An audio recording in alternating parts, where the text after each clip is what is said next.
এদেশের অবিসংবাদিত সাবেক 3 বারের প্রধানমন্ত্রী,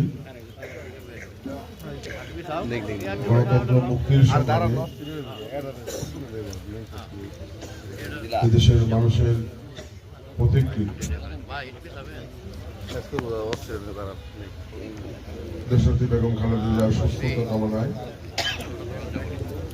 জামালপুর জেলা ট্রাক, ট্রেন, লরি কভারভ্যান মালিক সমিতির উদ্যোগে আয়োজিত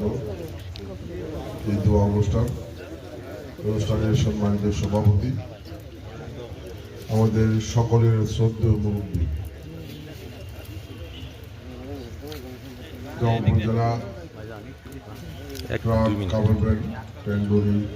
মালিক সমিতির সম্মানিত সভাপতি, জামালপুর সদর উপজেলা পরিষদের সাবেক নির্বাচিত চেয়ারম্যান, জামালপুর জেলা বিএনপির সাবেক সম্মানিত আহ্বায়ক, আমাদের শ্রদ্ধেয় জেলা বাংলাদেশের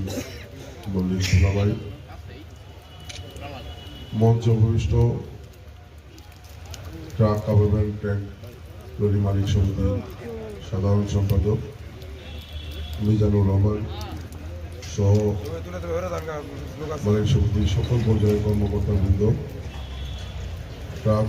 কভারভ্যান, ট্যাঙ্ক, লরি শ্রমিক ইউনিয়নের নবনির্বাচিত সভাপতি সাধারণ সম্পাদক সহ কর্মকর্তাবৃন্দ,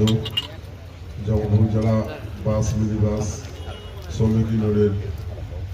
সিনিয়র যুগ্ম আহ্বায়ক, জাতীয় শ্রমিক দল জামালপুর জেলা শাখার সংগ্রামী সভাপতি এবং জেলা নির্বাহী সংগ্রামী সাধারণ সম্পাদক শেখ মোহাম্মদ সুবহান, জেলা শ্রমিক দলের সিনিয়র যুগ্ম সাধারণ সম্পাদক, বাস মিনিবাস শ্রমিক ইউনিয়নের